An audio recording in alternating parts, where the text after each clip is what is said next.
Very welcome દોસ્તો, maths ગુરુ ચેનલમાં આપ સર્વનું હાર્દિક સ્વાગત છે. હવે આપણે જોઈ રહ્યા છીએ ગાલા એસાઇનમેન્ટ પેપર સેટ 2નું સોલ્યુશન, કે જેમાં આપણે સેક્શન સીમાં એટલે કે 3 ગુણના પ્રશ્નમાં આપણે 44મો પ્રશ્ન પહોંચ્યા છીએ. તો ચાલો મિત્રો, હવે આપણે 44મા પ્રશ્નનો વિગતે અભ્યાસ કરીએ. અહીંયા બે સમકેન્દ્રીય વર્તુળોની ત્રિજ્યા આપને આપેલ છે કે બે સમકેન્દ્રીય વર્તુળોની ત્રિજ્યા 5 સેન્ટીમીટર અને 3 સેન્ટીમીટર છે. જો મોટા વર્તુળની જીવા નાના વર્તુળને સ્પર્શે તો તેની લંબાઈ કેટલી થાય? તો મિત્રો, સૌપ્રથમ આપણે આકૃતિ સ્પષ્ટ કરીએ. આકૃતિમાં શું થશે? સમકેન્દ્રીય વર્તુળો. તો મિત્રો, સમકેન્દ્રીય વર્તુળો કંઈક આ રીતે દોરી શકાય. એક વર્તુળનું કેન્દ્ર છે, એની સાથે સમાન હોય તેવું બીજા વર્તુળનું કેન્દ્ર પણ એવું જ બનાવવાનું થાય આપણે. તો જ બેયના કેન્દ્ર સમાન થાય તો જ કહી શકાય કે આ વર્તુળો સમકેન્દ્રીય છે. હવે મિત્રો, ત્યાર પછી અહીંયા કીધું છે કે મોટા વર્તુળની જીવા, એટલે અહીંથી હું એક મોટા વર્તુળની જીવા દોરું તો એ સાથે સાથે નાના વર્તુળને સ્પર્શવી પણ જોઈએ. મોટા વર્તુળની જીવા જ્યારે નાના વર્તુળનો સ્પર્શક બની જવો જોઈએ. તો આની લંબાઈ કેટલી થાય? બરાબર છે, તો આપણે એ જાણવાની છે. હવે આપણે આપેલી છે બે ત્રિજ્યાઓ. તો મોટા વર્તુળની ત્રિજ્યાને હું આ રીતે દર્શાવીશ. આવી રીતે મોટા વર્તુળની ત્રિજ્યા આપણે આપેલી છે 5 સેન્ટીમીટર, અને નાના વર્તુળની ત્રિજ્યાને હું આ રીતે દર્શાવીશ. આ જગ્યાએ આને કહેવાય નાના વર્તુળની ત્રિજ્યા. મોટા વર્તુળની ત્રિજ્યા, નાના વર્તુળની ત્રિજ્યા લખાઈ જાય બાદ હવે આપણે થોડુંક નામકરણ કરવું પડશે. મિત્રો, નામ તો આપવું જ પડશે ને. ના આપ્યું હોય તો આપણા તરફથી, બરાબર છે, આપણા તરફથી ફાળો આપી દેવાનો. હાલો, અહીંયા આપણે ઓ, સામાન્ય રીતે કેન્દ્રને ઓ અને જીવાને એ બી રીતે ઓળખાતી હોય. હવે અહીંયા બનશે 90 અંશનો ખૂણો. કેટલા અંશનો ખૂણો બનશે? 90 અંશનો ખૂણો. અને હવે આપણે આમાં પાયથાગોરસના પ્રમેય પ્રમાણે આગળ વધશું. તો પાયથાગોરસના પ્રમેય અનુસાર અહીંયા ત્રિકોણ AMO, બરાબર છે, એ કાટકોણ બને. AMO કાટકોણ છે, અને AMO કાટકોણ છે એટલે કાટખૂણો સમાવતી બે બાજુના સરવાળો, એટલે કે AM square plus MO square. કાટખૂણો સમાવતી બે બાજુનો સરવાળો એટલે AM સ્ક્વેર વત્તા MO સ્ક્વેર. એ કેના જેટલો થશે? તો કે કર્ણની લંબાઈ જેટલો, એટલે કે AO સ્ક્વેર જેટલો થાય. હવે કિંમત મૂકશું. AM ની કિંમત તો આપણે જાણતા નથી, કાંઈ વાંધો નહીં, તો AM સ્ક્વેર એમને રાખશું. MO ની કિંમત એટલે કે 3, 3નો વર્ગ. AO ની કિંમત એટલે કે 5, 5નો વર્ગ. તો AM સ્ક્વેર 9 બરાબર 25. તો AM square is equal to 25 minus 9. તો AM સ્ક્વેરની કિંમત છે મિત્રો, AM સ્ક્વેરની કિંમત કેટલી થશે?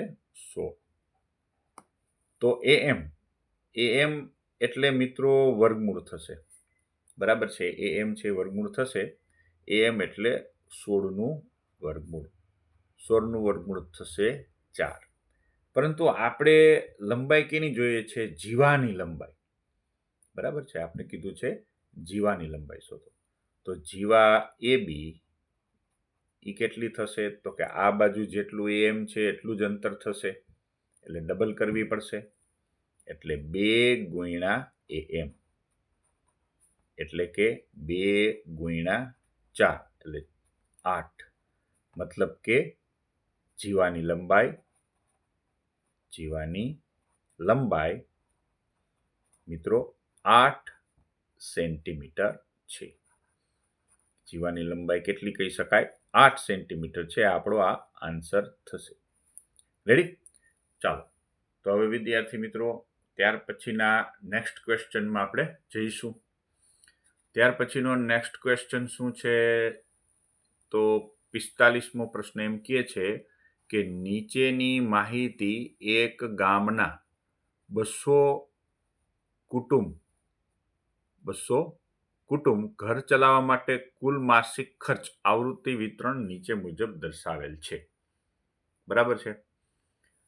તો હવે મિત્રો આપણે આ દાખલાની અંદર શું કરવાનું છે? તો કે એનું બહુલક શોધવાનું છે. મતલબ કે આપણો પ્રશ્ન આંકડા શાસ્ત્રમાંથી આવેલ છે. તો બહુલક શોધવા માટે સૌપ્રથમ વિદ્યાર્થી મિત્રો શું કરવું પડે? બહુલકીય વર્ગ શોધવો પડે. ગોતવું શું પડશે? બહુલકીય વર્ગ. ચાલો આપણે મેળવીએ બહુલકીય વર્ગ. બહુલકીય વર્ગ કઈ રીતે મળશે? તો કે મોટામાં મોટી આવૃત્તિ, આ બધામાંથી જે મોટામાં મોટી આવૃત્તિ છે એ આપણો થશે બહુલકીય વર્ગ. બરાબર છે, બહુલકીય વર્ગ થશે. તો મોટામાં મોટી આવૃત્તિ ધરાવતો વર્ગ આ છે. બરાબર છે, આ થશે આપણો બહુલકીય વર્ગ. એટલે કે બહુલકીય વર્ગ થશે 1500 થી 2000. રેડી? ચાલો હવે અહીંયા આપણે આ આવૃત્તિને કહેવાની હોય છે F0, આ આવૃત્તિને કહેવાની હોય છે F1 અને આ આવૃત્તિને કહેવાની હોય છે F2. બરાબર? નિયમ પ્રમાણે બહુલકીય વર્ગથી એક ઉપરની આવૃત્તિ લેવામાં આવે અને એક નીચેની આવૃત્તિ લેવામાં આવે. ચાલો, અને L આપણી કેટલી થશે? તો કે L થશે અધસીમા. L એટલે કે અધસીમા થશે 1500. બરાબર છે. હવે મિત્રો ત્યારબાદ આપણે બહુલકનું સૂત્ર ઉપયોગમાં લેશું. બહુલક Z બરાબર L પ્લસ, બહુલક Z બરાબર L plus F1 minus F0. બરાબર છે. સૂત્ર સહેલું છે, F1 માઇનસ F0 એટલે એકમાંથી શૂન્ય બાદ થયા. હવે આને અહીંયા આપણે ડબલ કરી દઈશું એટલે 2F1 ફરીથી F0 એટલે લગભગ સૂત્ર આપણું ઉપર જેમ છે એવું જ નીચે આવે. અને હવે મિત્રો એક આપણે F2 ને બિચારાને ધ્યાનમાં લેવાના રહી ગયા. બરાબર છે, તો એને થોડાક ભૂલી જવાય. હાલો, તો એને પણ લખી નાખીએ. છેલ્લે એને લખી નાખવાના F2. અને આ તો તમે જાણો જ છો કે દરેકમાં છેલ્લે શું આવે? વર્ગ લંબાઈ, એટલે કે H તો આવશે જ. તો આ રીતે સૂત્ર યાદ રાખી શકાય. 1 માંથી 0, નીચે પણ 1 માંથી 0. પછી કહેવાનું કે હા ભાઈ હાલો ને F2 ભૂલાઈ ગયા છે તો એ લખી નાખીએ. બરાબર? એમ. ચાલો, તો હવે Z ઇઝ ઇક્વલ ટુ શું થશે? તો કે L ની કિંમત છે 1500. Z is equal to L ની કિંમત છે 1500. બરાબર છે. અને ત્યાર પછી F1 આવશે. F1 ની કિંમત છે 40. 40. F0 ની કિંમત છે 24. પછી અહીંયા આપણે F1 ના ડબલ 2F2 એમ 40 ના ડબલ 40 ને 40 80 માઇનસ 24 અને F2 ની કિંમત છે 33. Multiply with H. H કેટલો છે? વર્ગ લંબાઈ 500. અહીં આપણે વર્ગ લંબાઈ મળી છે 500. બરાબર છે મિત્રો? તો આ રીતે તમે હજી આગળ વધશું આપણે. તો 1500 એમનેમ આવશે, વત્તા આની બાદબાકી કરશું એટલે અંશમાં વધશે 16. એની સાથે ગુણાકારમાં અંશમાં વધશે 500. અને આ બાદબાકી કરીએ એટલે કે મિત્રો 80માંથી, બરાબર છે, 80માંથી અનુક્રમે 24 અને 33 એટલે લગભગ અંદાજિત થાય 57. 57 ને તમે બાદ કરશો એટલે વધશે 23. 23 વધશે. બરાબર છે. હવે ત્યારબાદ 1500 વત્તા 16 × 85 એટલે 8000 થઈ જાય. 8000 ભાગ્યા 8023 વડે ભાંગશું. 8023 વડે ભાગાકાર કરીએ એટલે વિદ્યાર્થી મિત્રો જવાબ આવશે 1500 વત્તા ભાગાકારનો જવાબ 347.23 પાડો બનાવીને ભાગાકાર કરવાનો થાય. 347 આવશે 825 એટલે કે આશરે 83 જેટલો. 825 બરાબર છે, આટલો જવાબ આવશે.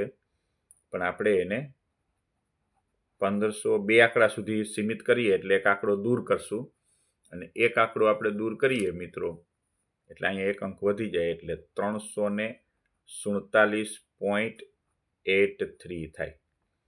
અને હવે આ બેનો સરવાળો એટલે કે આપણો ફાઇનલ આન્સર. તો મિત્રો એમાં 1500.00 એની અંદર 347.83 મિક્સ કરો એટલે 387,481 એટલે કે 1847.83 આ આપણા બહુલકનું મિત્રો મૂલ્ય થશે. કેનું મૂલ્ય થશે? બહુલકનું મૂલ્ય.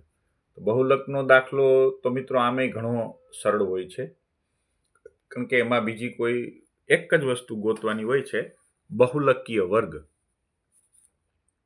તો મિત્રો એક વખત બહુલકીય વર્ગ મળી જાય તમને તો એમાં ઘણું બધું કામ આસાન થઈ જતું હોય છે. ચાલો, તો હવે આપણે મિત્રો સેક્શન સી ને બહુ ઘણો સમય ચાલ્યું, બરાબર ને? હવે સેક્શન સી ને આપણે ખતમ કરી નાખવું છે.